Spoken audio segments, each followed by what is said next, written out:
Alright, there we go. Now we're showing it live. Hi guys, welcome. This is Maniacs here. Today we're going to be doing a Noob to Novice tutorial on Call of Duty Ghosts. This is going to be the first part in the series. Today we're going to go over your loadout, your armory, the teeth, and prestiging. Follow me on Twitter if you want to update when I'm playing live. Right now I might be doing Twitch streams of my Ghost games. Eventually I'm probably going to do Rock Band 4 when that comes out and a few other things. Tell you a little bit about myself. I consider myself a casual expert. Now what that means is I don't know all of the numbers, all of the stats, the best DPS, all that kind of thing. I'm not as concerned about that. I'm more concerned about playing the game and having fun, but making sure to earn as much teeth while doing so. We'll go over teeth in a few minutes here. But for you, the first thing we're going to go over is your loadout. Right now you're a noob. You're probably level 1 if you're watching this. If you're max prestige or something like that, you probably don't need to watch this. You probably already know all this by now. So this is going to be for your noobs and new players. So you have your loadout. Each game you get to choose your own loadout. There's different abilities that you can pick. You can pick your class, what pistol you have, your ammo type, team support, strike badge, equalizer. These things down here we'll talk about in a minute, and the armory up here we'll talk about after that. The first thing you get to choose from is your class. There's 4 classes. As a noob, I'm going to tell you to stick to either weapon specialist or tank. Those 2 classes, when you level those up, they help you out personally. These other 2 classes help out your team, and they're best used by people that know what they're doing. Like the engineer has to go set traps and the medic wants to revive people.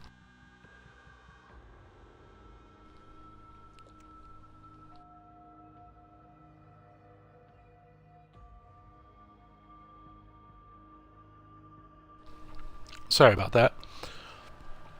So with your engineer, during each game you're going to get skill points.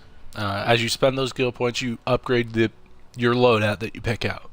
Now if you see, there's going to be a +1, +2, +3, +4. And above that there's just a flat weapon specialist, 20% more bullet damage. That weapon specialist 20% more bullet damage is going to be unlocked when you pick that. So right off the bat, as a weapon specialist, you're dealing more damage. As you spend skill points, your +1 for all of the classes, your +1 is going to cost you 1 skill point. The +2 is going to cost you 1 additional skill point. So at that point, if you have +2, you spent 1 on the +1, 1 on the +2. For the +3, that's going to cost you 2 skill points. So 1 on the +1, 1 on the +2, 2 on the +3. And the +4 is going to be 3 skill points. That's pretty expensive. In total, if you max out at +4, you've spent a total of 6 skill points on your class. Here's why I tell you to pick weapon specialist or tank. Weapon specialist, you're doing a little bit more damage. At the very least, now I like to get up to first is the faster reload. The faster aiming down sight and swap weapons faster and move faster while aiming down sight is nice.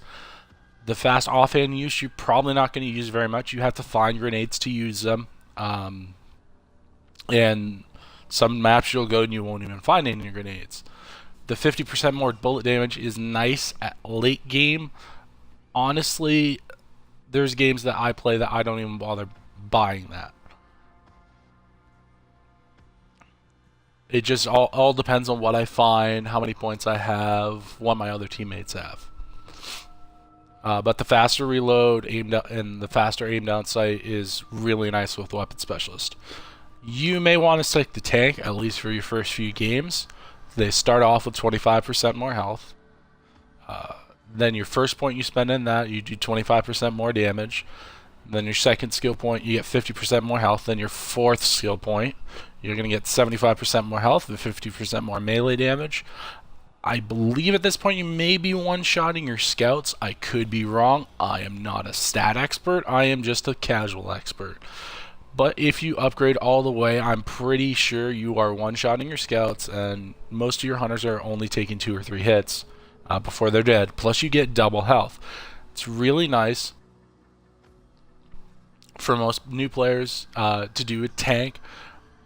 I never play tank. I would have in the beginning as a noob, but now I'm good enough where I can juke around and run around and know what I'm doing.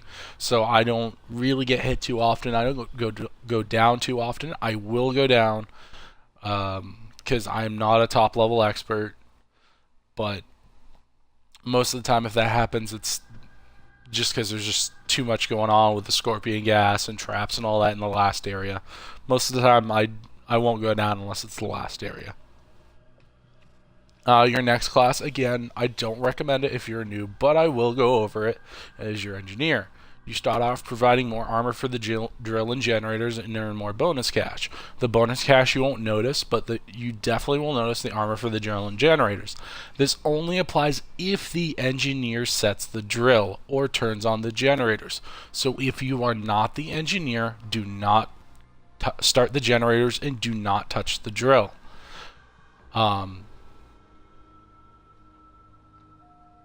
Your first point you spend in this is going to be repairing the drill and generators faster. One other benefit of being an engineer is while you're repairing the drill, you can still shoot.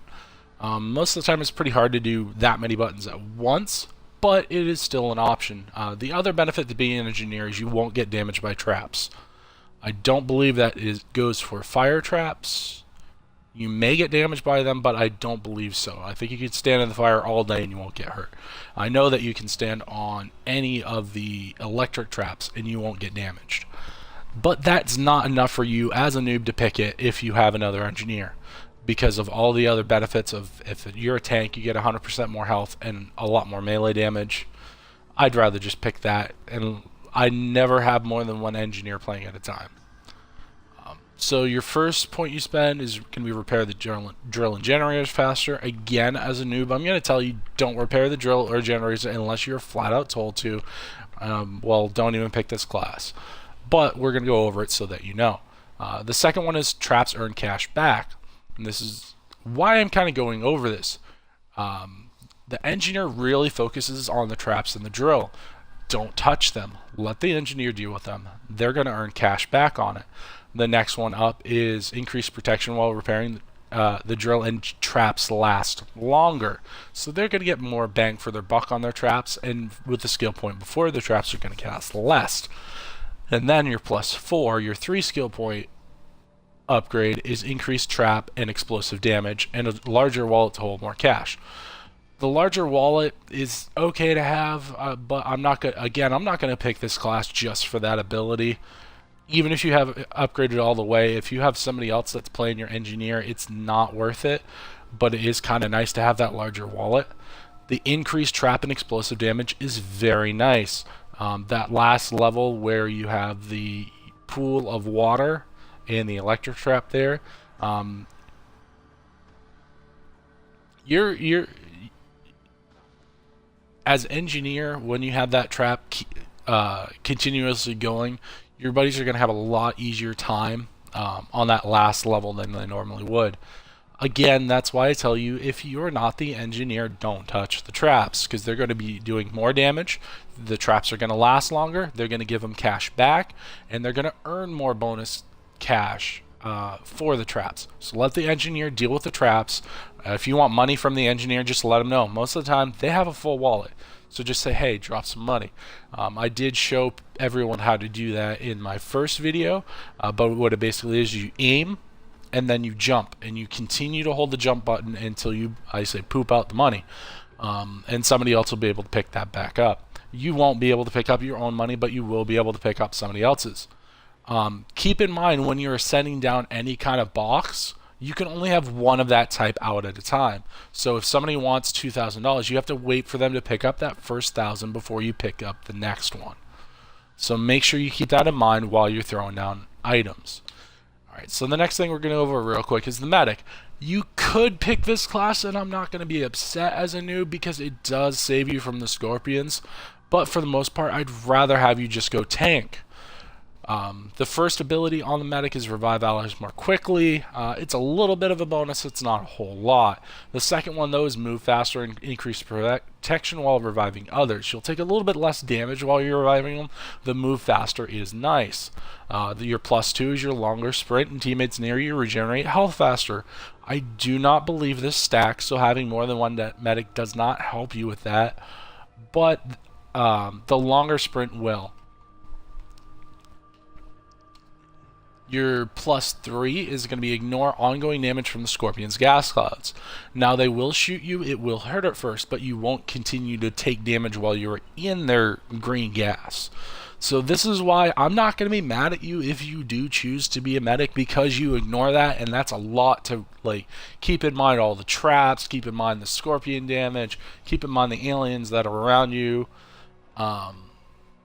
And there is other abilities that move faster, the longer sprint, and your +4 is very fast movement, which it's a little bit of a speed bump. It's not as much as it seems, but the unlimited distance team health regeneration is nice to have somebody have, because that means you can be anywhere on the map and you're going to regenerate health faster. If who's ever the medic upgrades that to that point.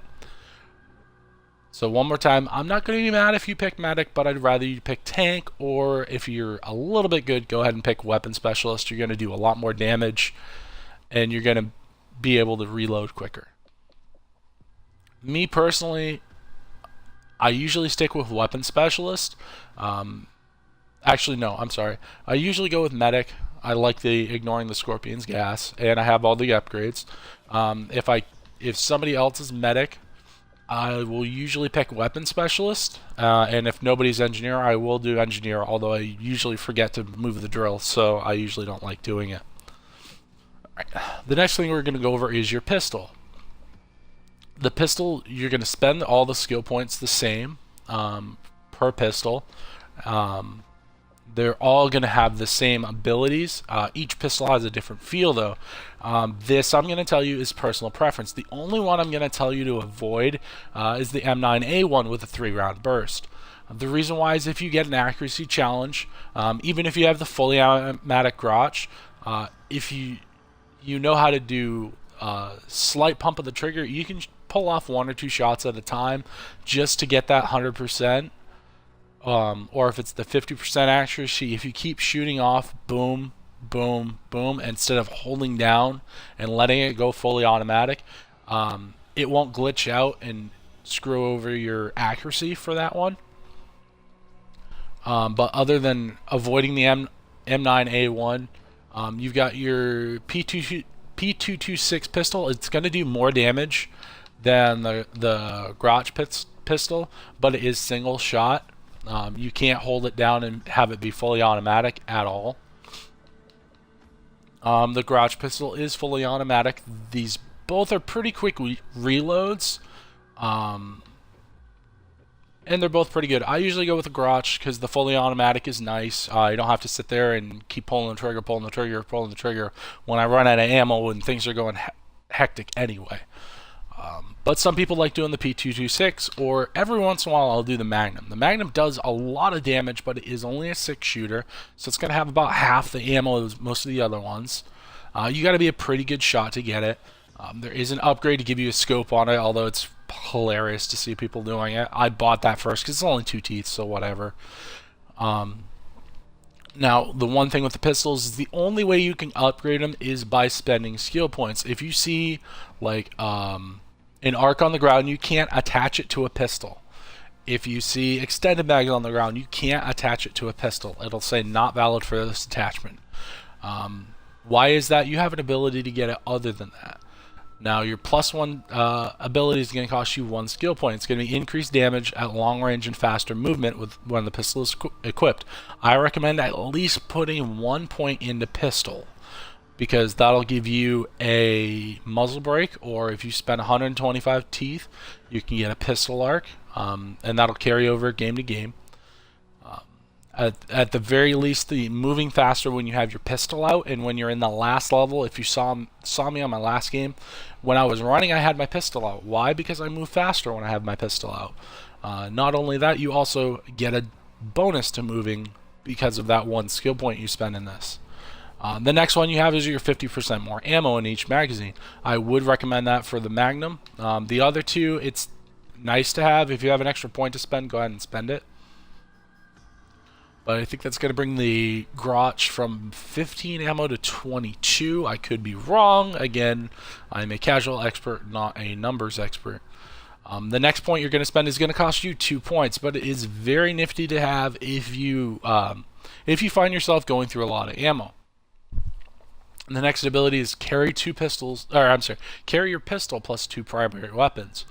What you're going to be able to do is after you buy your first weapon, and you buy this, you're going to be able to go to any other weapon on the board, buy it, and that's going to be a second primary weapon. It's not going to take any of the attachments that you have from the first weapon. So if you have an arc on your first gun, it's not going to transfer over to your second gun. If you do have 2 guns and replace one of them, and you have the keep valid attachments, or you have an arc on it, those will transfer. Arcs will always transfer. Extendeds, I believe, do, but I could be wrong, so don't get mad at me if you switch it over and you lose your extended. However, keep in mind that if a gun won't take an upgrade, you will lose that upgrade.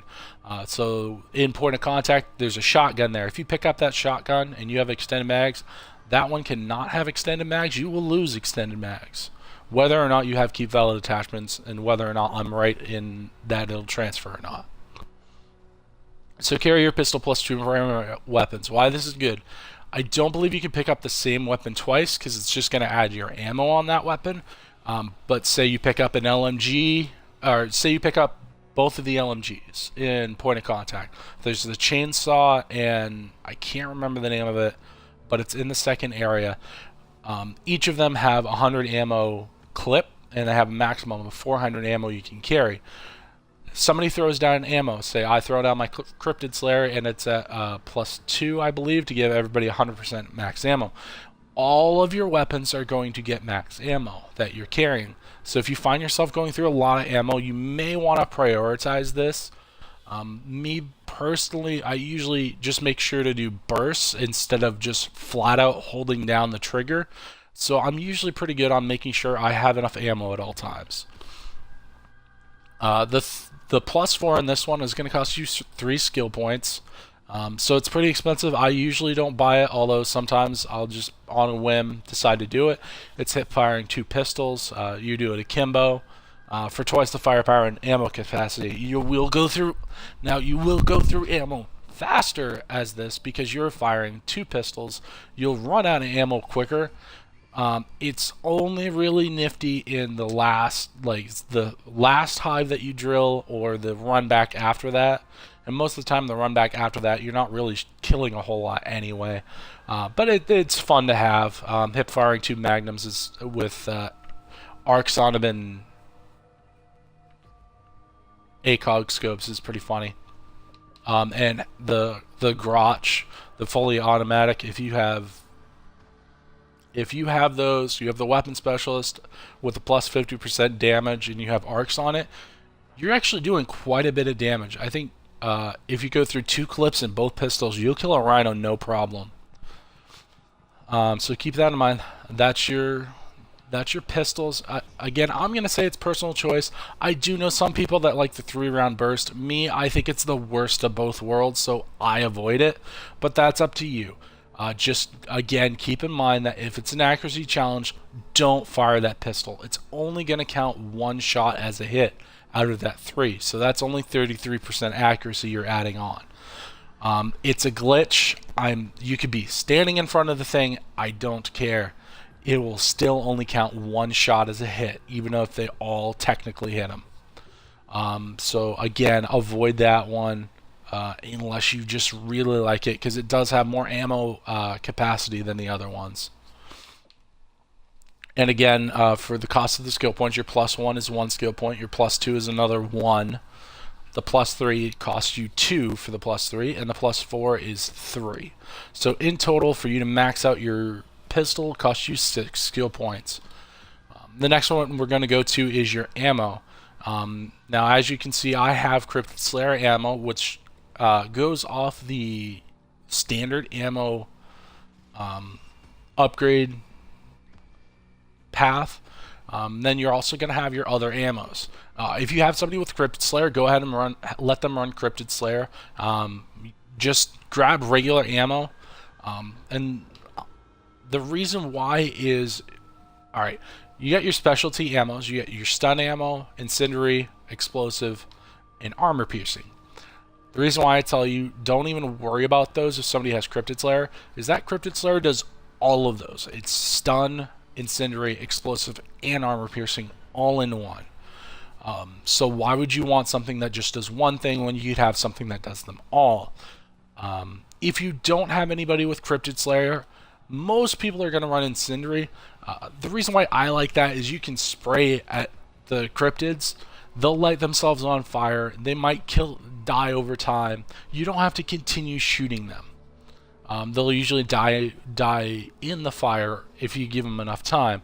You may have to shoot them again, like the hunters. You may have to shoot them again, but the scouts, if you hit them once, most of the time they're just going to die off the fire from the rest of the bullet.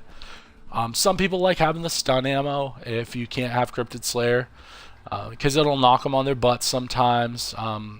Personally, I'd rather have the incendiary because I'm not as great at accuracy, so not all of my bullets are going to hit, and with that incendiary it'll damage them over time. If you're a really bad shot, you can go with explosive ammo.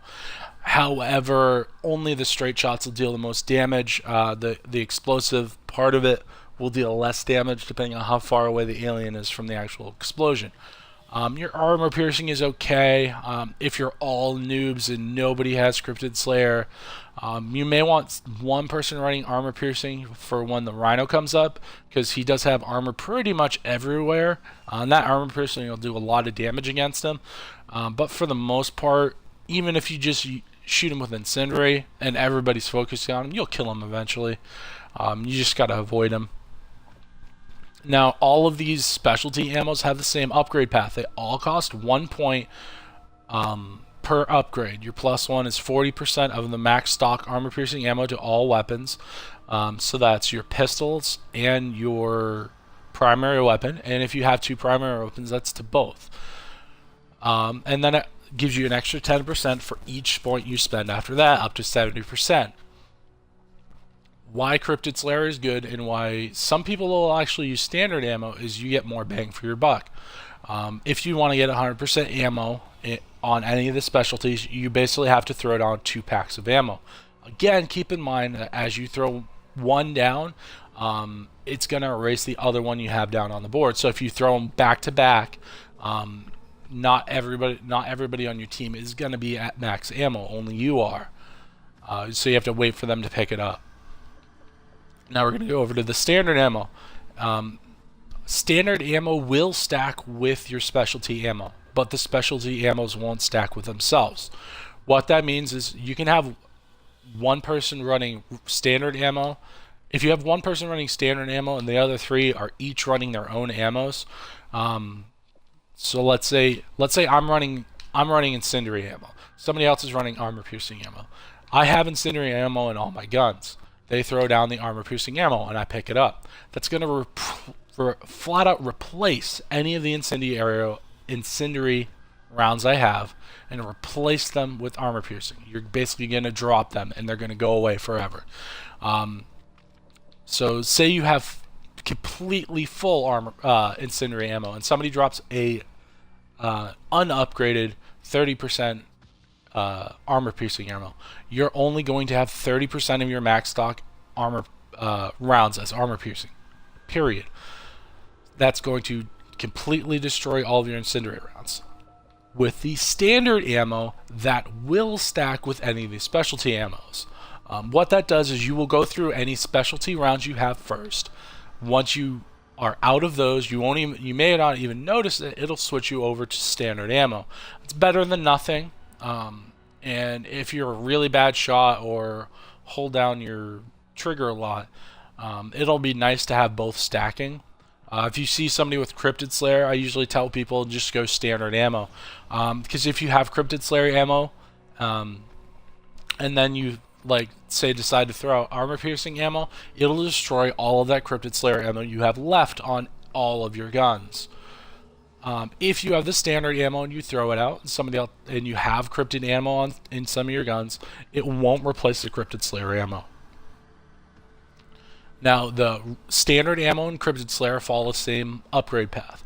The first one that you have, it's going to cost you no skill points. It's going to be the basic ability is 40% max ammo. The next one is 70%. That's cost you 1 point. The next one is 1 point. It fills. It's 100% ammo, except for whatever is in that person's clip. So with like the LMGs, if you throw down like the Cryptid Slayer ammo, especially when you don't have ammo, you'll gain 400 period. Then you're going to use 100 and reload that gun, so you're only going to have 300 in stock. If you spend 1 more point, that'll negate that. That'll fill your current clip before adding max ammo. So then you'll have a total of 500 ammo instead of 400 for 1 extra skill point. And then your next one is ammo regenerates for all players within 20-foot radius of the box.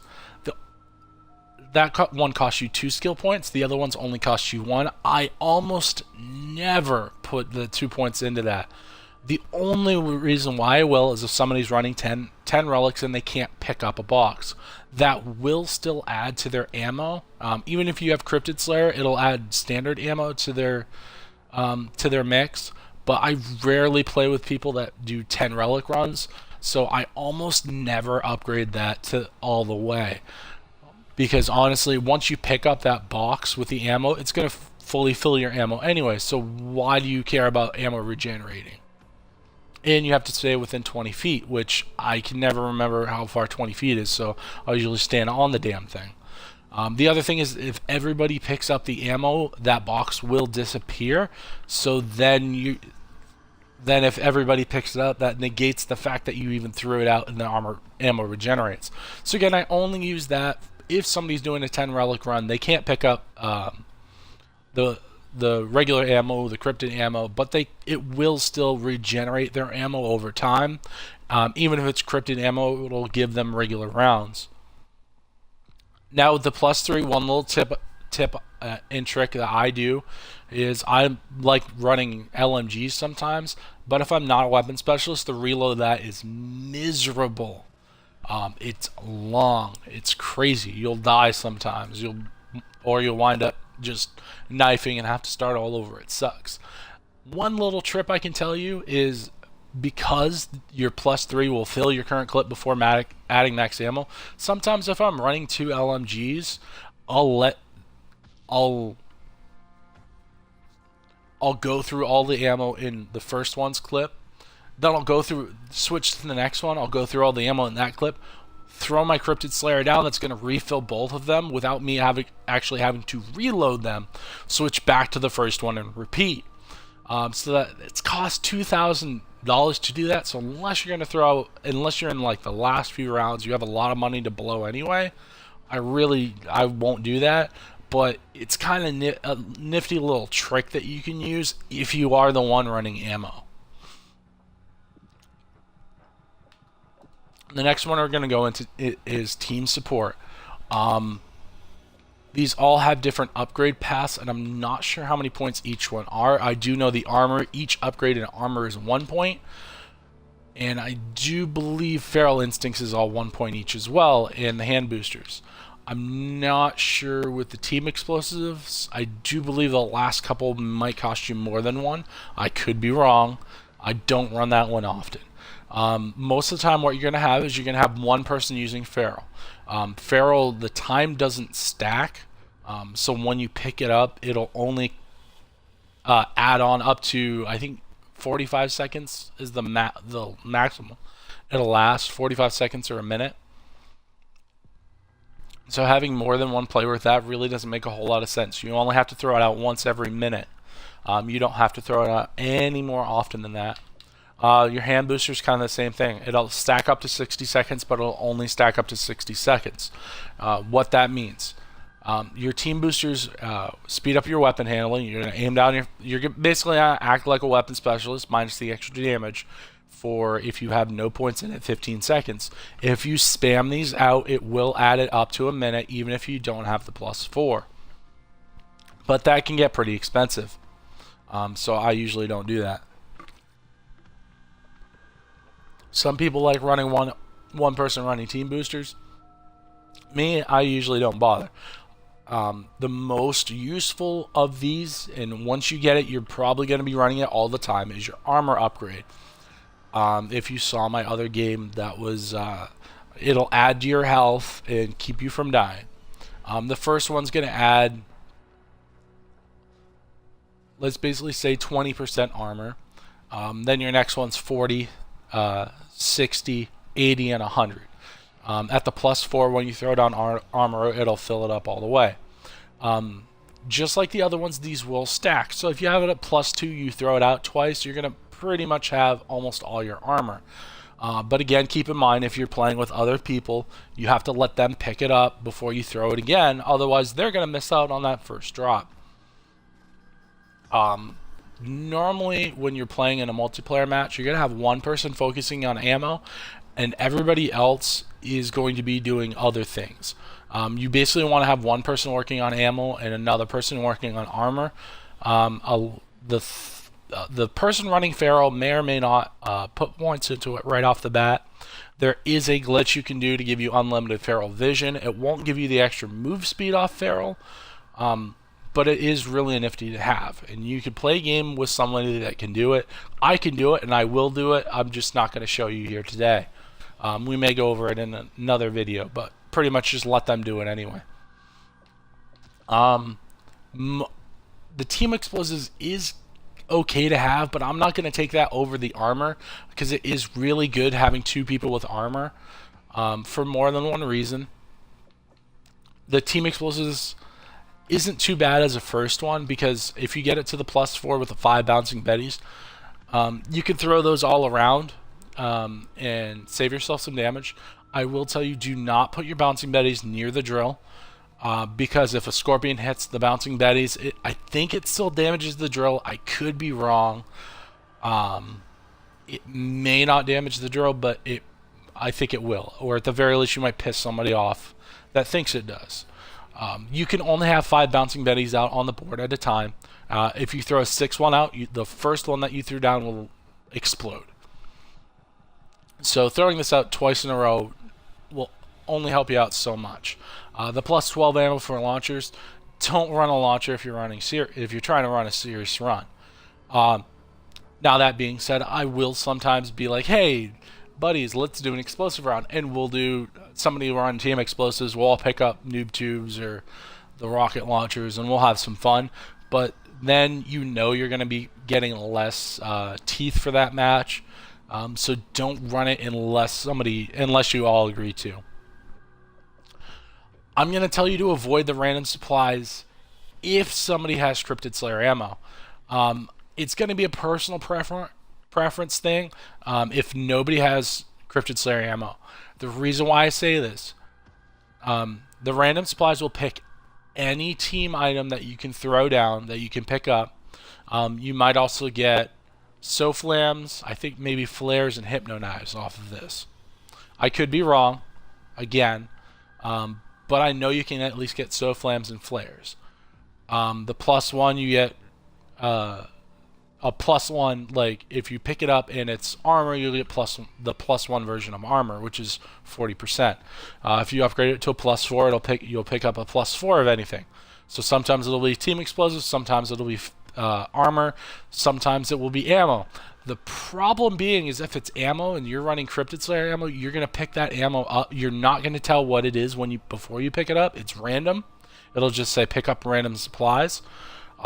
So you pick up stun ammo, and it will replace all of your Cryptid Slayer ammo with the stun ammo. So if somebody's running Cryptid Slayer, I'll tell you to just avoid this, period. It's bad news. Just run armor. If you're running 4 players, they all know what they're doing. Nobody has Cryptid Slayer ammo, and you want to have a little bit of a chance of getting more flares and maybe hypno knives. Then running the random supplies, I mean, that's personal choice at that point. But as a noob, avoid it. Stick with your armor if you can. If you can't, run Feral first. but I think level 10 is when you unlock the armor, and you can usually get that after just a couple games. The next thing we're going to go off of is your strike package. These are all somewhat nifty, and I've known people that like certain things one way or another. Me personally, I don't know that they're all the same amount of points. I think they might be. Yeah, I think they're all the same amount of points. You get your IMS. If you play standard multiplayer, you've seen this, but you'll set this down. It'll contain 4 explosives. It'll kill your scouts. It'll kill the hunters, I do believe. It won't kill the rhino on one shot, but I think it'll one-shot just about anything else. There is an upgrade to make the pools, the explosions leave flaming pools, which normally I turn off because it can be kind of just one more thing you got to worry about avoiding in a match, but it could be nifty once in a while. This is really great. I would avoid this unless you're playing solo or 2-player, and put it near the drill if you do, because you have to physically pick it up and move it around, and it only gets a maximum of 6 shots. You normally won't earn back the money for the IMS. It'll pretty much just save that drill from getting some damage. Some people like running the IMS because then you can set it down on the drill and pretty much ignore the drill until that IMS gets destroyed. The drill will take some damage from the cryptids getting on it, but it will never get like flat out destroyed, as long as you have an IMS standing right next to it. The +1 costs you 1 skill point, the +2 costs you 1, the +3 costs you 2, and the +4 costs you 3. So that's just like the classes and the pistols. I mean, you can read through on this one. This is personal preference with the IMS. That explains that. And the next one we're going to have is the mortar strike. And if I usually don't run this, although I do know some people that like running it. If you mortar strike and can have it land on the hive, it'll deal it a crap ton of damage if you have it at the +4. If you're fighting in the 4th installment, Exodus, you can mortar strike against the ancients, it'll deal a crap ton of damage. And I basically see somebody with the 6 mortar strikes one-shot a ancient with that thing. But in general, you're not going to earn the cash back that you spent on it, so I usually tend to avoid it because it doesn't last very long. Then you have your Trinity rockets. You can read through this as well. I usually avoid it because it is a one-shot. You won't earn your money back. I know somebody that would run this, and it was pretty much the reason why he ran it is because he was always maxing out on money, and he actually likes spending the money on it. Me personally, I'd rather spend money on something that's going to earn me more money back, because I'm usually throwing ammo and that crap's expensive. So again, personal preference if you want the Trinity rocket. For the most part though, I avoid it. The sentry gun is really nice if you don't have the vulture upgrade. The sentry gun, you have to carry it around. The cryptids will get on it and they'll destroy it if you don't kill them in time, but you will usually earn your cash back. And if you look at the +4, you'll be able to place 2 turrets on there. There are places you can put them in point of contact in the first 2 levels that will save them from being destroyed. The 3rd area as well, but that's only in that last hive you're killing. Me personally, before I got the vulture upgrade, I usually ran sentry guns. Because it will kill a lot of cryptids. You can do a single player run if you get the +2 turrets, or the 2 turrets. It'll be pretty easy for you to do a single player run. Personally, I usually go with the vulture. Why I like the vulture is once you put it up, the cryptids will not be able to hit it at all. It'll stay up there until the time runs out on it. And if you look at the abilities, the first one gives it a little bit more damage. The second one makes it track a little bit faster. The +3 is what I really start worrying about putting that vulture out, is a longer operating time. I think it doubles the time that you can put it out. So instead of you putting it up every 2 seconds, it'll be there. More often than not, I'll have max money before I throw up another one, before another one's ready to throw up. And then the +4 ability is fires an occasional incendiary rocket. At first, it doesn't do it too often, but if you get the vulture upgrade, it'll do it quite a bit. And those incendiary rockets are one-shot most of your cryptids. But it won't be like shoom, shoom, shoom, shoom, shoom. It'll fire off once every like 10 or 15 seconds. The vulture's good to have because it covers your back.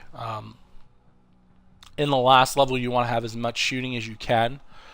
So it's good to have that up. Or if you have a challenge that focuses on turrets, the sentry gun and the vulture I do know will count for turrets.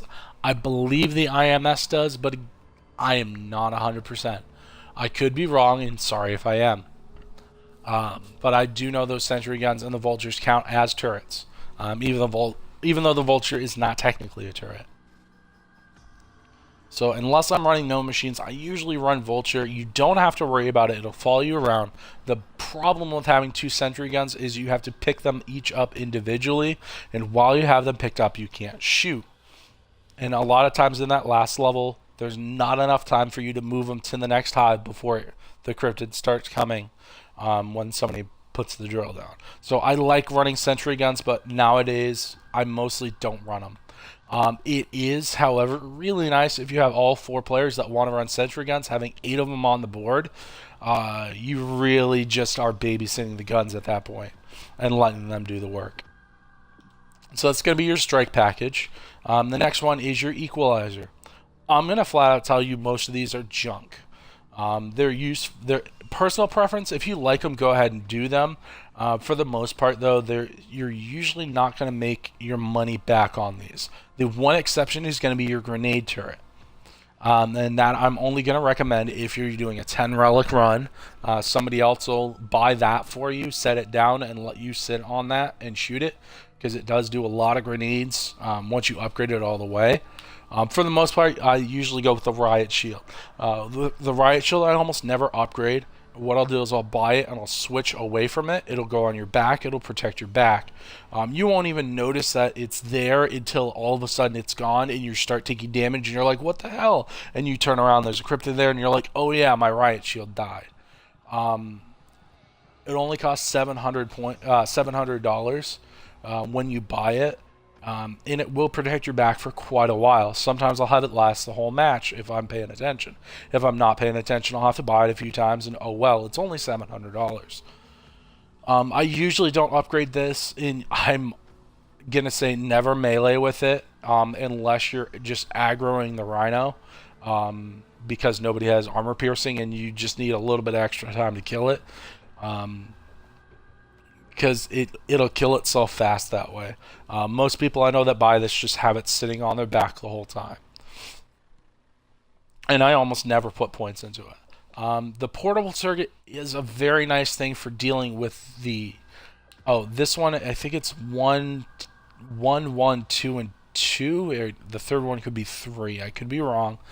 That's another reason why I usually don't put points into it, because for you to get a decent shield that does the fire, you got to put a lot of points into it. And I'd rather spend my points on ammo or armor or even my pistol. I'd rather have 2 pistols than have that upgraded. Your portable turret works kind of like the sentry guns, except you have to actually sit on it. It does do quite a bit of damage, and if you're a noob, you're playing solo or something like that, you can rip through a rhino with this thing. But in general, I don't recommend it because you are stuck to one place. So I'm going to tell you to avoid it. I'd rather go with a grenade turret if I'm going to go with anything other than the crowd control. The grenade turret, when you have it upgraded all the way, again, I believe it costs 1, 1, 2, and 3. So I usually don't do it. At the very least, I won't do it all the way up. But it is pretty powerful if you do. With the grenade turret, you are stuck to one spot again. So unless you have people watching your back or there's a reason for you to be stuck to that one spot, it kind of sucks to be on it. But it costs 1,000, and if you have it upgraded all the way, I think it gives you 35 shots. You will earn your money back. No problem on this item. It will be a moneymaker for you. but you have the negative of being stuck to one spot. The launcher and the death machine are really nice and really fun to have. The reason why I avoid them is, say you buy the launcher, it comes with a 12 grenade count if you upgrade it all the way. You can't switch off from that until it is used up. That sucks because if you kill everything near you and there's one thing far away that you want to kill, you want to switch to a different weapon, you won't be able to. You have to use it up before you switch to something else. That's why I usually tend to avoid it. If I'm playing an explosive round, though, I will buy this MK32 launcher and have some fun. But for the most part, I just avoid this because of that one major side setback of having to use it up before you switch away from it. I believe the same thing goes with the death machine, although I could be wrong. It's not going to be a terrible choice if you're going to use that to go against the rhinos. Because you will destroy a rhino with this fully upgraded. You'll have leftover ammo, actually. And it's kind of fun walking around with minigun. But I do believe that once you buy it, you cannot switch away from it. So keep that in mind. But as far as that goes, for this one, it's more personal preference. Most people I see go with the crowd control. It's one thing, again, you just won't even notice it helping you until it's all of a sudden not there. Or you forget to buy it a match. So that's going to be all your upgrades. What I'm going to tell you for most noobs, if you're the one running armor, go ahead and upgrade that first, and then probably your class and your pistol. And then your strike package equalizer, just do those however you want to. But I would recommend upgrading the things that help out your team the most first. Because that's going to give the most benefit to everyone, and then upgrading the stuff that helps just you. You may even say, like, put 2 points into armor and then put the rest into your class until it's fully upgraded, and then come back to putting more in armor later. As long as you put a couple points in armor, it helps out, and then you can pop 2 down and people will be mostly full. And if you're in the first 2 areas, you really don't need full armor. Unless you get, say, like a secret challenge or something like that. So as far as the actual loadout goes, those are your choices. We're going to go over these down here real quick. These are your relics, and we're going to talk about prestiging. Personally, your prestige doesn't really matter to me unless you're max rank. If you look in the top right corner there, you see an eyeball, you see the 31. You will gain a prestige if you level up past level 30. So you go from 30 back down to 1, but you'll be +1 prestige. Prestige doesn't matter because once you prestige, it does not reset your loadout. You will keep all of these. You will keep all of your choices for your loadout. It's not going to reset anything. What it's going to do is unlock the ability to use relics, and each time you prestige up to 10, you can use 1 more relic. After that 10th prestige, the only prestige that matters after that is your max rank of I think 25 prestige and level 31. You will not see someone be level 31 unless they are max prestige, and you'll see that eyeball next to them. That means that they know what they're doing when it comes to this game. So if they tell you to do something, listen to them. Even if it is contrary to what I'm telling you, listen to them for that game. Come back when you're done with that game. Come back to it, listen to what I'm saying. But you're the one that has to play with that person, so you may want to listen to them. What these relics do is they hinder you and your character, but each one you run up to 4, I believe. It could be 6. I usually don't run relics because I don't like playing with them. Sometimes I will, but for the most part, I just keep running more matches. This game's fun. I like playing it. For each relic you run up to either 4 or 6, you're going to get 1 extra tooth if you complete the game. If you do not complete the game, you get jack. That's why I don't like running them, because sometimes if you run more than a few of them, it can be really hard to play the game. I had a buddy of mine, he used to run 7 all the time just because he liked the challenge. That's not me. You know, I'm the casual expert. I don't like really running them. But we'll go over these real quick. The first one is controversial, take more damage. It says players take more damage when injured. I have not personally tested this, but I have seen videos that flat out, there is a rumor going around that players take more damage means everyone takes more damage. I'm sorry, but that's not true. From everything I've seen online, it's not. So ignore the text, ignore that S at the end of players. It means you take more damage when injured. That doesn't mean that your armor takes more damage. So if you keep your armor up, you won't notice this. But if you have your armor down, you will start getting hit. And you'll feel it right away. You'll all of a sudden go from I'm fine, doing fine, to oh crap, I'm almost dead or down. Most of the time though, if I'm gonna run a relic, this one's pretty okay to run. Honestly, if I'm running it, I'm not telling anybody else I am, because of that controversy, and some people will bitch at you and moan and complain that you're running it because they think it affects them. It doesn't. I'm sorry, it doesn't. But I'm not going to sit there and argue with someone over it. It's not worth it. I'm just going to run it and not tell them. The next one is pistols only. You're not allowed to buy any of the guns on the map. I usually avoid this one unless... Alright, during the game you're going to have some weapon challenges every once in a while. The challenges are random. If you have a weapon challenge, you probably want at least 2 people picking up that gun. Later on, or if you have somebody good, you can deal with just that one person. But for the most part, you want 2 to 3 people that have that gun. However, if you have pistols only, you can't pick up any of the other guns, so you're a bit of a hindrance for those weapon challenges. You can do very well with just a pistol, especially if it has a pistol arc. You have 2 pistols. You're good about shooting one and letting one reload while you're shooting the other. The buddy of mine almost always ran this. Me personally, I don't run it unless, and I don't mind running it, but one of the little quirks with pistols only is because you can't pick up a gun. Sometimes if you have, say, 4 players, 2 of them are running pistol only. Those players can't pick up the weapons for the weapon challenges. However, if more than half of your party has pistols only, you will not see weapon challenges. Meaning that if one person doesn't have pistols only, you won't get a weapon challenge issue unless you only have 1 or 2 players. So if you have 4 players and 3 of them have pistols only, you won't see any weapon challenges. So if 3 players are running pistols only, it's good. If 2 are only running pistols only, those other 2 players that don't have the pistols need to do the weapon challenges, period. So that's a little quirk with pistols only. Usually with pistols only, I'll tell people I'm running it because you want 3 people to run it or nobody to run it.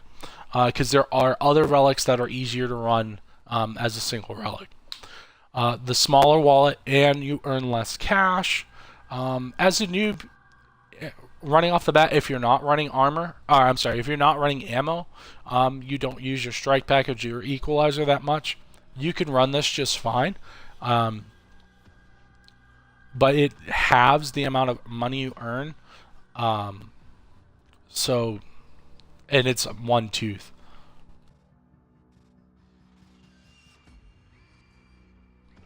Before I got the Cryptid Slayer ammo, I would actually run this quite a bit.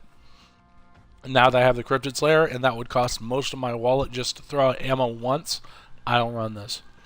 If I'm just worried mostly about the armor, I'll run smaller wallet, because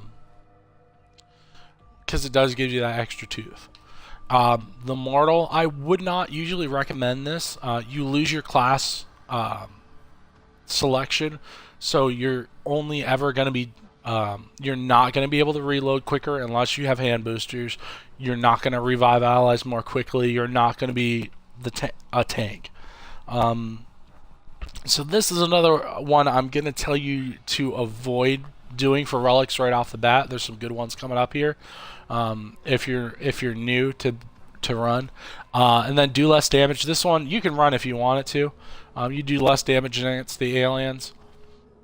It's not a bad relic to run, and I will run this sometimes. And if you have somebody with Master Scavenger, you have it, or you have the Pistol Arcs, it'll pretty much negate this, do less damage. So that'll give you an extra tooth just for running this, for maybe using up a slight bit more ammo. The only time this will really be a problem is if you're trying to run as an engineer. You will notice that you're gonna get the cryptids on top of you a lot more than normal, because you won't be able to kill them from further away like you normally could. Fragile is slow health regeneration, no regeneration while sprinting, and falling damage is enabled. Normally on this map you can jump from any height and you won't die, but with this enabled you will take some damage. With the slow health regeneration, I will run this at times, but for the most part I don't, because I like sprinting around a lot, so then you're not regenerating. However, if you have somebody with a medic, you can run this. Even if you do go down, it's not going to be terrible. You may miss out on one tooth, but whatever. But I'm not a fan of this one, but I will run it sometimes. The next one is Stand Your Ground. This one is a really easy one to run. You're going to move slower, and you're not going to be able to reload while you're sprinting. If you're mostly just standing there anyway, you're not going to notice a difference. And if you're medic, the moving fast from the medic ability is going to negate this. So I'll run this when I'm medic most of the times. For the most part now, I'm so close to getting 1,000 teeth, I just don't care about that extra tooth, so I don't personally run it, but it's a good one to run right off the bat. Just keep in mind, if you start reloading and you sprint, you'll stop your reload. And if you're running this, you may annoy some people in the last run back, because you may not be able to get platinum unless you're very, very careful and get that feral. That's the other thing, is if somebody's running feral, you pick that up and they have the moving fast off the feral, it will make you move pretty like normal. So you're not going to be a complete hindrance to your team. So there's ways to get around that. No machines, if you're a noob, this one's pretty good to run, especially combined with a smaller wallet. It means you're not gonna have the strike package and not gonna have the equalizer. The equalizer I don't personally use a whole lot, so I'm only losing out on that strike package. And honestly, if you're playing with a bunch of experienced or expert players, you're probably not going to even need your strike package, so it'll give you the opportunity for an extra tooth for pretty much nothing. And again, combine that with a smaller wallet. If you're only throwing out armor, or if everybody else is throwing out armor and you only have to worry about ammo, you're not going to have a problem with money even with a smaller wallet, if you're not worried about your strike packages. So a lot of times I'll run these combined. The next one is limited ammo. Ammo refills and weapon pickups give you less ammo. I believe each weapon is slightly different. I know for the LMGs, when you pick up ammo, an ammo box, it'll usually give you between 1 to 2 clips. If you have 1 clip in your gun, it'll give you 2 clips. If you have no ammo for the gun, it'll give you 1 clip. And if you have 100 ammo in reserve and no ammo in the clip, it's only going to give you 1 clip worth. So for your LMGs, it's going to give you 100. If you have extended bags, that will help you out for this. It will increase your max ammo and will increase... I'm sorry, you still have the same maximum amount of ammo, I believe, but each time you pick up ammo, it'll give you less. This one is another one I'll run sometimes with no machines and small. I won't run this and smaller wallet in these 3, because then you're throwing out ammo a lot, and if you don't have the money to throw out ammo, it's gonna suck. But for a while there, I was running this almost exclusively. I pick up the LMGs. You get 100 shots. At worst case scenario, best case scenario, you can get 200. So it's not terrible. You just have to be a pretty decent shot and conserve your ammo. And the next one is Earn Your Keep. I'm going to tell you, unless you're doing a 10 relic run, do not run this relic. Period. A lot of people will run 9 relics. This will be the only one they won't run. Why is that? You won't be able to pick up ammo. You won't be able to throw out ammo. The only way you're going to be able to pick up ammo is going back to the weapon that you picked up and buying ammo from that gun again. Because of that, you won't be able to get any specialty ammo. You won't be able to search the boxes that are dropped on the ground. You won't be able to pick up any crafting items if you do any of the maps other than point of contact. In Nightfall, after that, you start doing crafting. So a lot of times people run 9 relics and they will not pick this relic. That's how bad this relic is. So unless you're doing a 10 relic run and you need to be 10 prestige to do that, don't even worry about that relic. So that's with the relics. So for me personally, the only prestiges that matter are your first prestige, because that's going to mean that you're going to have all of your loadout abilities unlocked, and your last prestige, because if I see somebody with that eyeball in the 31 rank, that means they know what they're doing. Because if you're a complete idiot, it's going to take you forever to get that. The next thing we're going to go over is your armory upgrades. These are what you use those teeth to buy. Sorry, I'm going to take a little break here for a second.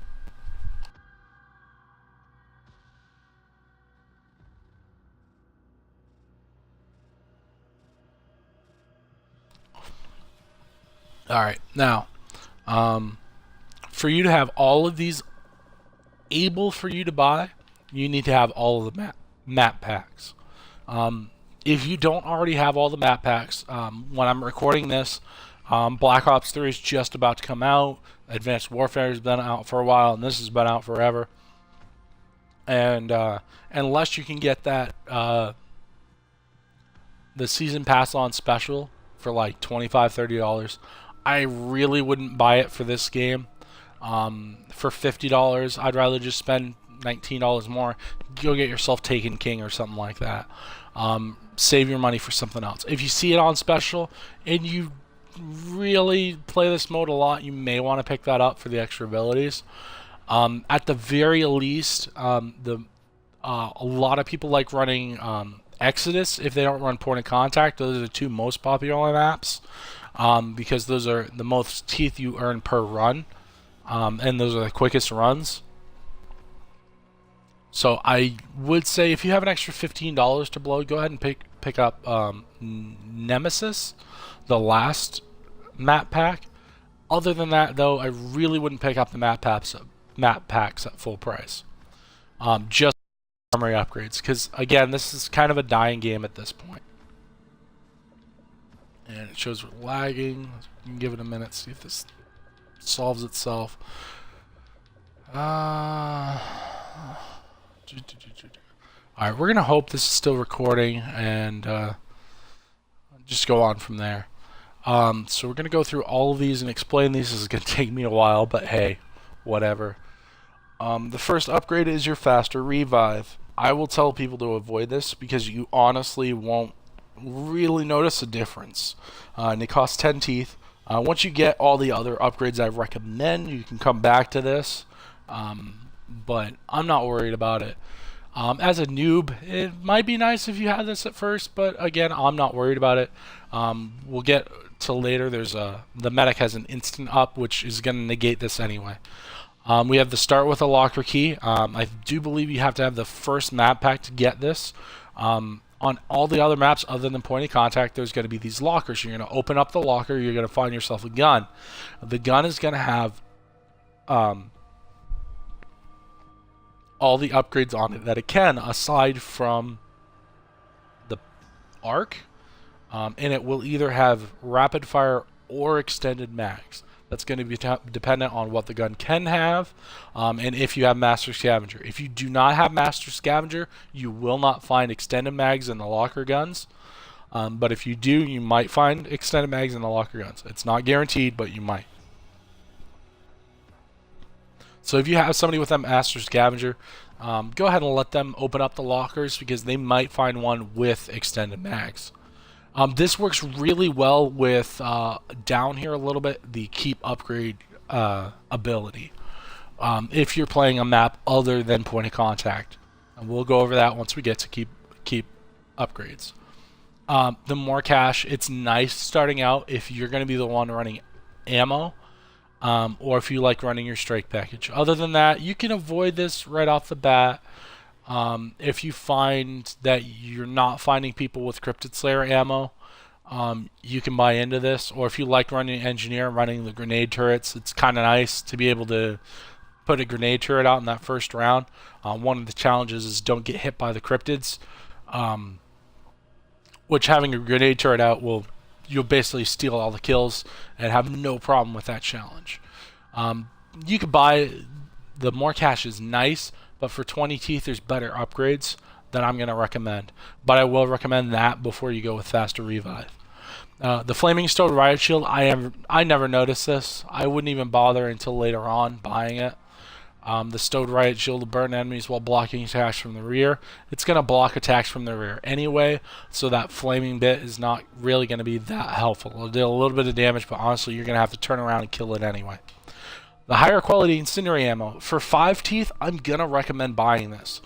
This is going to help out your Incendiary ammo. It will also help out your Cryptid Slayer ammo. If you have all of these ammo abilities, your Cryptid Slayer ammo will be beastly. So that's a higher quality Incendiary ammo, again for 5 teeth. Go ahead and just buy that if you run Incendiary ammo, or anybody with Cryptid Slayer ammo, or you have a couple extra teeth to spend. The Electric Knife, I'm going to tell you to wait a little while on this. It's a little bit quirky. It'll deal electricity damage and arc damage. If you hit a alien or cryptid, it'll arc to the ones around it. But there has a recharge time of 4 seconds.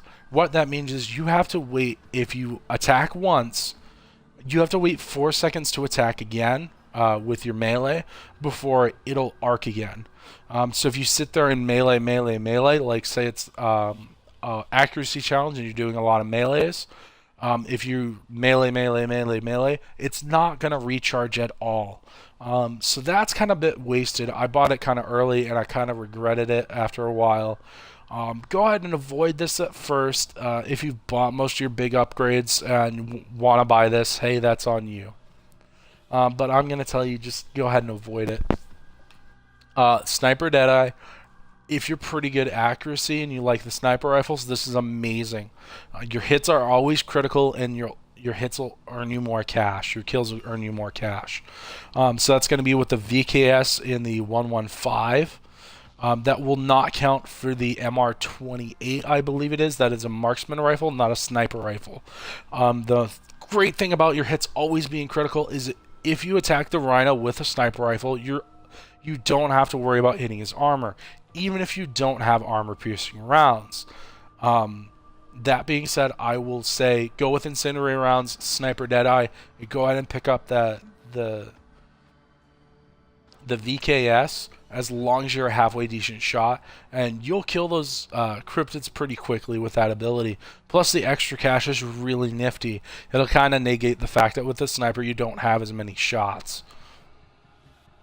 I like running this also because there's a glitch in the point of contact map that'll give you the unlimited feral outline that you need a sniper to use, and sometimes I'll keep that sniper for quite a while after that, up until like the last area, because of that extra money I'm getting and throwing at Cryptid Slayer. And I'm an okay shot, but with the Cryptid Slayer and the explosive and all that, it's pretty much worth it. The next one that you're going to have is your Seeker Protection, Explosion Protection. You're going to be able to basically take 5 hits instead of 4 from the Seekers, those little ones that scurry around and explode before you die. I will definitely recommend you getting this right off the bat, because it is very helpful for new players that don't know when the Seekers come and all that kind of thing. It'll really help you out, especially if you play the other maps, because those Seekers will show up even without the meteors coming down. So it's really nifty. It's only 5 teeth, and it keeps you from dying. The next one we're going to go to is Toughness. This is another one. I'm going to say personal preference, but I would recommend getting this earlier rather than later, because you're going to flinch less when you're taking damage. You will notice the flinch before you have this, but once you have it, you won't notice the fact that you're not flinching until you turn it off. It's really nice to have, and it's going to up your accuracy, because as the scouts and hunters hit you, it's really going to throw off your aim. The Hypno Knife on Rhino, I'm probably going to tell you for 50 teeth, there's other things you can spend on first. And I'd rather save up for, say, Cryptid Slayer if I don't play with people that have it. But the Hypno Knife of Rhino is really nice in the final run back. In the final run back, you're going to have 4 or possibly more rhinos that spawn. On almost every map, if you search every box, you'll almost always find 2 Hypno Knives. So that means if you save your Hypno Knives for the final run back, which I don't recommend using your Hypno Knives before that, go ahead and save that for the last run back. If you're playing the other maps, then that's up to you. But always Hypno Knife or Rhino if you have this. Those rhinos will really help out in aggroing off the cryptids and killing them. And if you hypno even the first rhino that you see, it'll last for the rest of your game. You'll actually see him killing off the other cryptids while you're in the helicopter if you watch out for that. So it is nifty to have. It's not necessary. And the other benefit is if you have Master Scavenger, the Master Scavenger will make your Hypno Knives last longer, and that will work for the Rhino as well. So your Rhino lasts an extra long time. One thing somebody did that really pissed me off and made me not want to play this game for a while is they Hypno Knifed one of the rhinos between the area 2 and 3. They Hypno Knifed one of them, and then they picked up the drone and planted it right away because he said, I don't want to waste my Hypno Knife. Well, what that made me do is not be able to search all the boxes in that third area, so it kind of screwed us over because I couldn't find anything else. Plus, we were 1 Hypno Knife down for the final run back. So it made it a little bit harder because instead of only dealing with 2 rhinos, and one of them sometimes will kill one of the other ones, you then have to deal with 4. And that's kind of a pain in the ass. If you have 2 of them Hypno-Knifed, it's a lot easier to do that last run back. The next one is start with a skill point. This one I will recommend as for 20 teeth. It's a pretty good first choice. You get 1 extra skill point off the bat. That also means your maximum number of skill points is going to be 1 more than if you didn't have this. And that's always going to be helpful in just about every game. Having that 1 extra skill point won't help a whole lot, but it will help you just about every match. Now, one thing I will tell you with your loadout and your skill points and upgrades, even if you get every challenge and start with a skill point and lower everything down as much as you can to how many teeth you need to spend, you still will not be able to spend to buy every single upgrade on your loadout. So having this start with a skill point will give you the ability to upgrade once, 1 more. For 20 teeth, I mean, I'm going to tell you to get this pretty quickly, but that's personal preference again. But it's really nice. The 5 teeth faster health regen, I've seen videos online. It really doesn't help you all that much. For 5 teeth, if you've got a few extra teeth to spend, you want to buy something, it's not a terrible one to buy, but really it doesn't help you out as much as you think it will. So I'm going to tell you, for 5 teeth, you might just want to, think of it as spending a little bit of money on something that will help you a little bit. But I'm going to tell you you're probably better off buying like the toughness or the secret explosion first. This next one you have is your high grade armor piercing ammo. If you're not with people that are running cryptid, I would avoid this, but for 5 teeth, it'll make your cryptid that much better. I think it's like a 5 or a 10% damage increase for armor piercing ammo. Again, I'm not a numbers expert. I'm a casual expert, so I don't know the exact number. This next one is pretty good to have. You're probably going to want to buy the ones that save your life first, but this is going to be one of the ones I buy directly after that. You're going to increase the damage of all your attacks by 5%. You're not going to notice this very much, but Every little 5% will help out in the long run. Because if you buy all of these armor upgrades and buy the damage upgrade, when I had them all turned on versus turned off, I noticed a difference. If you turn any individual one on or off, you won't. But yeah, if you have them all on, you'll definitely notice the cryptids dying a lot sooner than if you don't have them on. This stun armor I will recommend first. It's another save your life one that you won't know it's working until you turn it off. With this armor equipped, you periodically stun attackers. For the most part, it'll stun just about anything that hits you, which means you're going to be running that much further away from them. So in that final run back, you're going to be able to run no problem. Versus if you didn't have this, you're going to be the hunters will slow you down, the seekers will slow you down. But with this, it won't do that so much. There's going to be another one coming up that's going to work in conjunction with this in that final run back.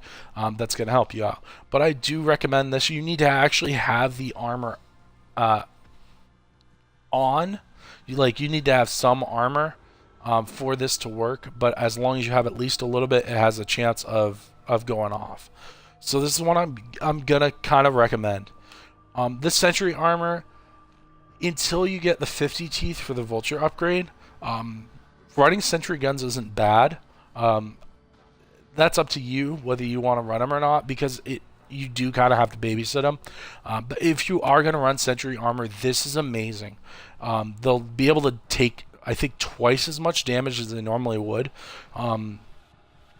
So you're going to get a lot more bang for your buck if you have this. And for 5 teeth, it's a really good upgrade to have if you're going to run sentries. But again, buy the upgrades that save your life first, and then buy this one as one of your next choices. The next few we're going to get into are your class upgrades. The short, we're going to go with each one individually, but the short of it is the medic one is amazing. The weapon specialist is good. The engineer is useful in certain situations for the most part. It's not. The tank upgrade is very useful in certain challenges, but for the most part, you're not going to worry about it so much. So let's go over each one individually. With the medic upgrade, you can double tap up, and you'll create a little green circle around you. You'll have pluses around it as well. You'll see some people do this sometimes. Anybody in that field will regenerate health at a crazy rate. Like, you'll go from nothing to full in 2 seconds. And also, if they're down, it'll revive them automatically. You won't have to sit there and hold the button to revive them. Again, I'm gonna let my experienced and expert players be medic. But if you're a noob and you want to run medic, as long as you have this, I'm going to let you run medic. If you don't have this, don't run medic. Let somebody else run it. Unless you don't mind losing out on the other abilities you can have from running another class. So the medic upgrade is one of the most amazing one there is, because even if you're running a solo run, it's useful. Let's say you're about to die, you double tap up, throw armor, all of a sudden you're at full health from almost dead. Because this will revive it won't revive the medic itself, who's ever medic, from being down. So if you're down, you can't double tap up and just revive yourself. But it will revive everybody in that little area. So this is really useful. Sometimes the medic will just use it to heal everybody up if everybody's taking a lot of damage. You'll kind of notice they have an outline that'll turn yellow and then red depending on how much health they have. So the medic upgrade, if you're going to buy any of the upgrades and you're going to run medic, buy this. And this is going to be a first purchase. If you run medic as a noob, I don't recommend it. Once you get to experience an expert, go ahead and get it. The engineer upgrade, that's going to put you in a bubble. That the cryptids will, it says not be able to enter, but I believe the rhino will be able to enter it. And if there's anything in it, it kind of glitches out. But what that's going to do is going to put up a bubble. It's a small field that the cryptids won't be able to get to. Really, honestly, this is only ever useful if you're on, say, a turret, and you're trying to do a turret challenge, and you don't have a vulture. or if you're trying to repair the drill, or if you're trying to pick somebody up and you're not the medic, say that medic already used their upgrade, you can go over there, pop this ability, pick them up, and you'll be able to pick them up before the stasis field is done. This is also kind of useful to put on the drill if it's a drill challenge and it's getting some hits. Or in the first challenge, if you get don't take damage, sometimes I'll pop this off, and if one of the aliens is coming your way, and it'll stop them. But for the most part, I forget that I have it. One of the other benefits from it that I forgot to mention is it will stop the Scorpion's gas attacks. So if they shoot at you while you have this up, it'll stop their abilities, just like the... God, I can't remember the name of it. But it'll stop their projectiles and it'll dissipate without it actually hitting you. If, however, the gas is already up, it won't dissipate the gas. So once you've been hit by a Scorpion, it's already too late. Just go ahead and get off that turret, go somewhere else. This one is a little bit nifty to have, but for 15 teeth, there's better points to spend your teeth on. And I think at maximum it only lasts about 15 seconds, so it's not like it's crazy great. It takes about 2 minutes for these upgrades to regenerate. So again, the engineer, it's not really worth it unless you just got the teeth to waste. The weapon specialist upgrade, as a noob, I will recommend it. Although there are a few things that you have to keep in mind with this. This one is going to give you unlimited ammo for the time that it's up. It's going to be about 15 seconds. Not only will it give you unlimited ammo, when it's over, all of your ammo will be max. So that means if you have an LMG, you wait till you get to just a few bullets left in your clip, you pop this for about 15 seconds, you're going to have unlimited ammo. Then when this is done, your clip is going to be full. It's really nice to do against the barrier hives. I honestly forget that I have this at times, even if I need ammo. And it says you get a modest damage boost. I don't usually notice this. One thing you have to keep in mind, though, is this does give you the kind of feral vision outline. If you do the feral vision glitch, it will reset that and you will lose that permanent feral vision. So I usually avoid doing this because I'm going to lose that permanent feral. So that really sucks that those two don't combine very well.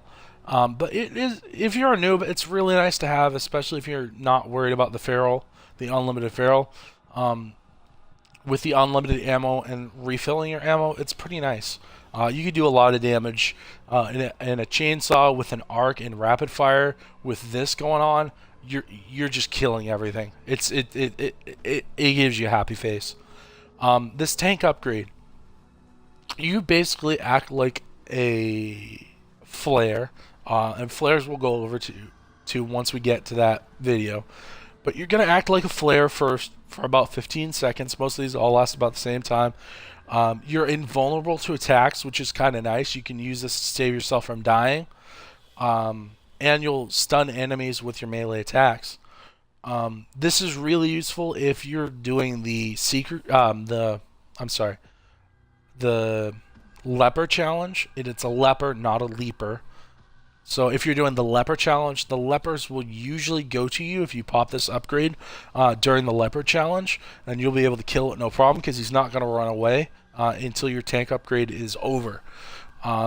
So that's really useful. Another reason why I tell noobs to do tank is you get a flare. Don't use that flare until somebody experienced tells you to, because you want to save that for a challenge you need it. Again, like the leper challenge. But the tank upgrade is really nice. It'll save you from dying. You get the chance to run out of a situation. Do keep in mind, though, that all the cryptids will go for you. So unless you deal with them before this is over, you might get swamped. But you can usually kill them before that happens. So this is a good one to have for noobs. Again, I don't play tanks. I have the upgrade because it was 15 teeth, so whatever. But that's up to you, personal preference, and pretty much just buy the one of whatever class you use the most. You can avoid the engineer, though, unless you really, really like running engineer. This next one is IMS Fast Trigger. This helps your IMSs. It's 5 teeth. If you run IMS, it's nifty because it will kill those cryptids a little bit faster. So the drill will take less damage if you have it on the drill. For the most part, though, I don't use IMS, so this is kind of a waste of 5 teeth for me. This one is unlocked if you have the, I believe, Invasion map pack. That's going to be NEM. It's... Or, no, not... ODI. Yes, Invasion map pack. This keep valid attachments. Any of the attachments that are valid for the... Alright, so you have... Let me start from the beginning. So you play in the game, you pick up a gun. You find a grip, you can put on that gun. You put it on the gun. You find a scope, you put it on the gun. You find rapid fire, you put it on the gun. You're a weapon specialist, you're doing a lot of damage. You then say, I don't want this gun, or there's a gun challenge, and you switch guns. All of your attachments have now just been sacrificed. You cannot get them back. If you have this ability, however, any of the attachments that are valid for the new gun will transfer. Keep in mind that sniper rifles will only transfer over extended mags and the arc. Anything else you have for attachments will wipe out. So that kind of sucks. And the other one to keep in mind is that shotgun in the first area. If you do have extended mags, you will lose it. But any of the attachments that are valid for a certain gun, and we'll go over what attachments are valid with certain guns when we go over those guns. But you'll be able to keep those. This is really great with the start with a locker key. So you go to a locker, you open it up, you pick up the gun, you don't like the gun. It's an SMG. I don't usually like running SMGs in this because you go through bullets so fast it's not funny. I then go over and pick up an LMG. With this, I keep all of those attachments that were on that weapon. So it's really nice in conjunction with each other. It's kind of nifty in point of contact, but for the most part, again, this is going to be like a secondary, or maybe I'm going to buy this third in the list of stuff I'm going to buy, because it's nifty, but it's not that great if you don't run the other maps. If you do find yourself running, I usually like doing the Nightfall map or the Exodus map. This one can be very nifty. The next one down is the Magnum ACOG attachment. It's 2 points. You get an ACOG on your Magnum. It's pretty stupid. You can't change the reticle on it. It's always the same reticle, which kind of sucks. And if you akimbo them, then you kind of lose that ability. It's 2 teeth. It's up to you if you want to buy this. If you like running Magnums, it might be good to have the scope, or it might not. So I have it because it was 2 teeth, but you don't need it. This IMS flaming pool, if you see, I have it turned off.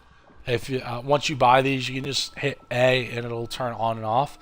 The IMS flaming pools, when the IMS goes off and explodes, it'll leave a flaming pool where it exploded. I usually don't like running this because then not only do you have to worry about the scorpion gas, you have to worry about where the traps are, but then you have to worry about these little fire pools. So I usually leave this turned off with the IMS. Some people I know I play with leave them on, and I'm not going to bitch at them for it, but I usually don't like running it. And for 10 teeth, there's better upgrades. This no snare, this is another one that's going to save your life, and you're not going to know that it's doing it while it's saving your life. When you normally get hit by a hunter and seeker, it's going to slow you down for about a half a second to a second, and going to make you run slower. In that final run back, it will take you longer to get to the end.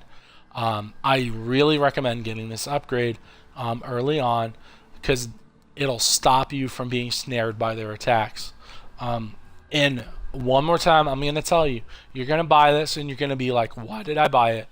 And you're going to regret it. And then one of these days you're going to be like, let me see what's going to happen if I shut this off. And you're going to be like, oh my god, I forgot why I like this. This is awesome. Let me turn this back on and never turn it off again. So this is a really good one to have. It's going to save your life without you even knowing. It's really good to use with the stun armor, because then that hunter that just hit you, that normally would have slowed you down and then continue to hit you and slow you down, it doesn't slow you down, and you just slowed it down, so it's not going to be able to attack you again unless it chases you down. So it's really great to have. Next one, we have the pistol arc attachment. We're getting our first of the expensive teeth upgrades.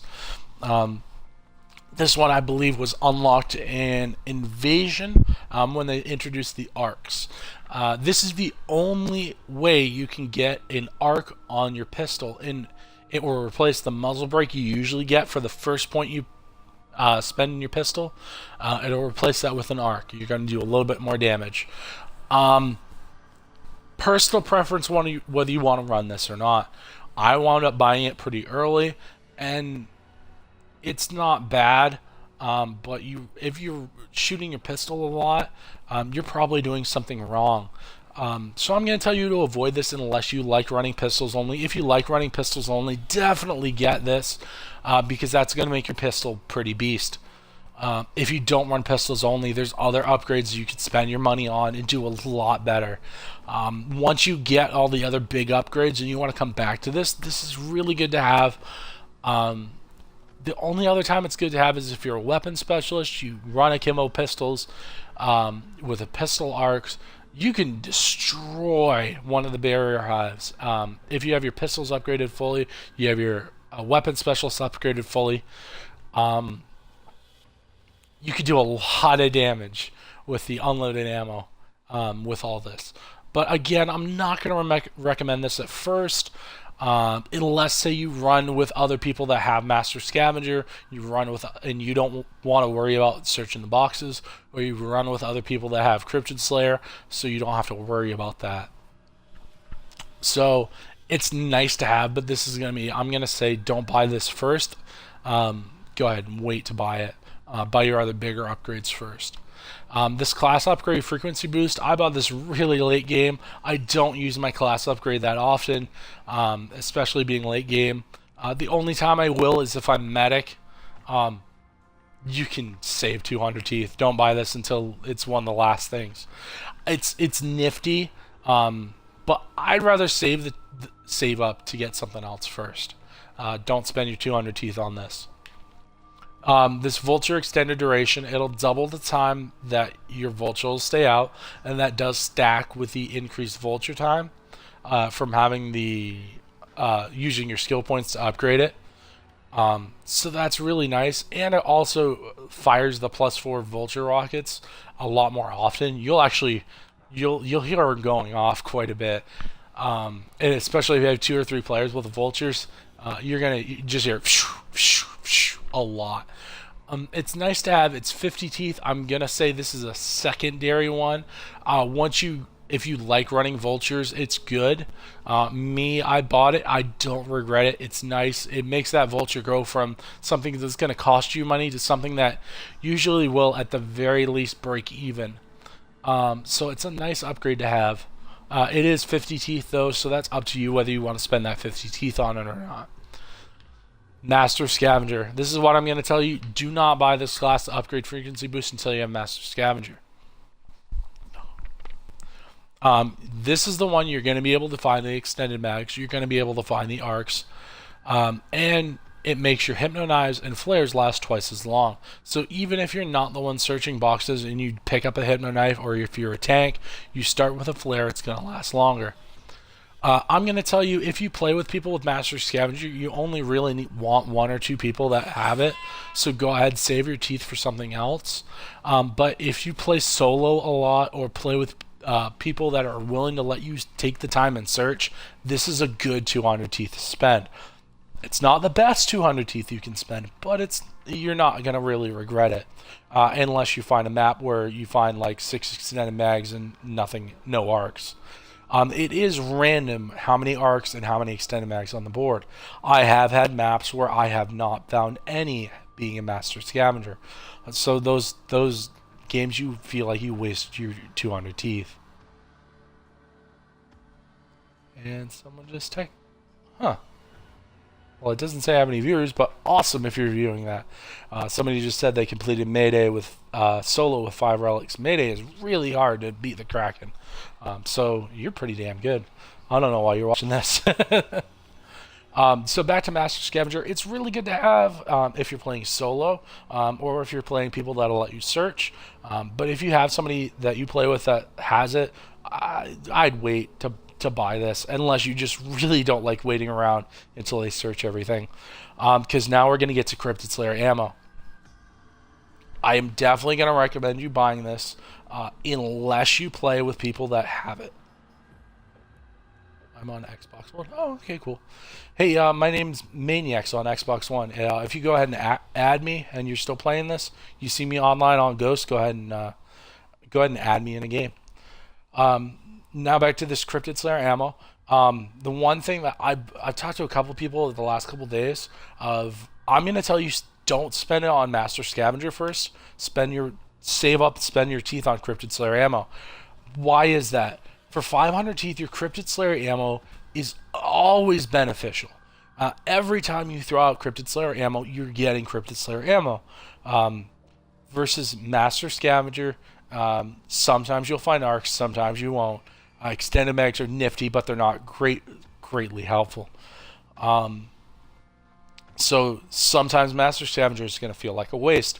One game I found like 6 or 7 of the SoFlams, and I was annoyed as all hell because I just bought Master Scavenger.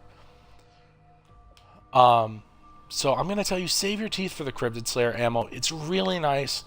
If you play solo, it's great. If you play with other people that don't have it, it's good to have. By the time that you have this, you're going to probably not going to be considered a noob anymore. You're probably going to be considered experienced. Maybe not expert, but at least you know what you're doing by that point. Yeah, somebody just said they're waiting on the ammo thing. So I'm going to tell you, save your teeth for this. If you play with people that have Cryptid Slayer ammo, I would probably say save your teeth even past this, because you really only need one person running ammo. We're going to go ahead and jump down. We're going to come back to this one in a second. We're going to go down to double class. This one is amazing, but it is 1,000 teeth. This one, if you run with people that run Master Scavenger, if you run with people that run Cryptid Slayer ammo, and you don't run pistols only, save your teeth for this ability after you get anything that saves your life. I didn't buy it. I almost wish I had, because when I was doing a lot of games, I was playing with people that had Cryptid Slayer and Master Scavenger. I just had a Twitch moment. I bought each of them. But really save up for this double class. This is going to make it so you get all of the benefits of having 2 classes, but you're only going to have to spend your skill points for those classes once. So say you're playing Medic and Engineer. I'm sorry. Say you're playing Medic and Weapon Specialist. That's a good combination to have together. If you get your +3 for Medic, you're going to ignore the Scorpion's gas. Your +3 for Weapon Specialist is going to be the fast reload. You're going to get the benefits of both with only spending a total of 4 skill points. That's 1 on the +1, 1 on the +2, and 2 on the +3. So you're going to get all the benefits of both and none of the negatives. So it's really great to have. It's 1,000 points. It's very expensive. It's the most expensive in the game. That's the only one I don't have. I really regret spending that extra 125 on the pistol arc looking at this. But the one annoying thing with double class is that when you're playing with other people and they have double class, you'll only see one of the classes that they have. I don't know if it's the first one they pick or the second, but say they're running Engineer, unless that's the one that they're showing, you're not going to know they're running Engineer. I'm probably going to say most people that are running double class are running Medic. Because you ignore the Scorpion's gas, it makes it pretty... It makes anything else that much more beneficial. So if you're running Medic and you're running Engineer, you can sit anywhere and you won't have to worry about damage over time. Because you won't get damage from the traps and you won't get damage from the Scorpion gas.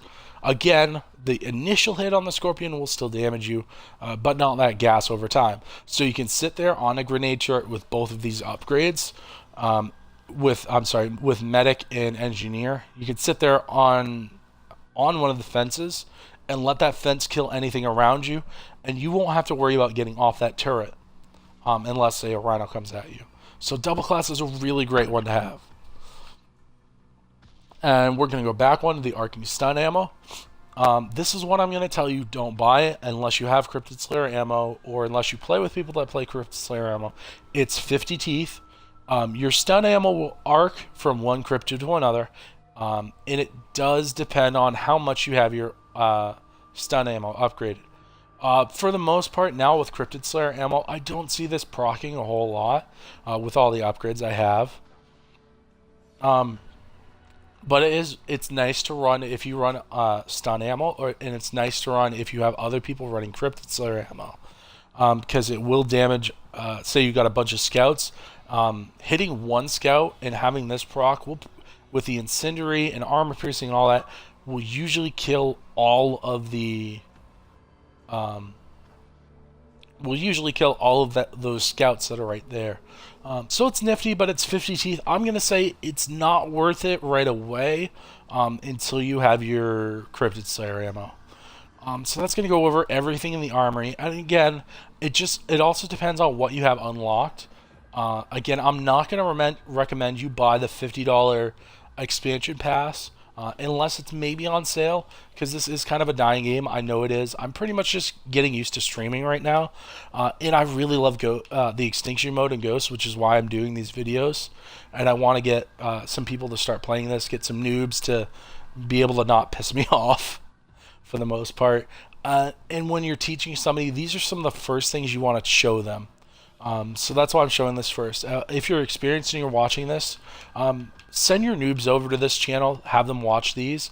At the very least, the no game to noob videos, because that's going to help you out in not, as a noob, not pissing people off and making them not want to play with you. So I'm going to end this stream right here. I think I got a few people on. If somebody wants to play, go ahead and add me. My name is my gamer tag is Maniacs. If you want, and just message me, say you saw me on Twitch, you saw my stream or whatever, we'll go ahead and play a game or two. If you see me on Ghosts, anybody else watching this video, go ahead and hit me up. I may be on with other people at that point, but as soon as I'm off, I'm going to try to get to you. But alright, I'm going to say have a good one, and there's going to be some other videos later on that are going to go over the challenges, cryptid types, the guns, and the pickups on each level. But that's it for now. I'll see you around.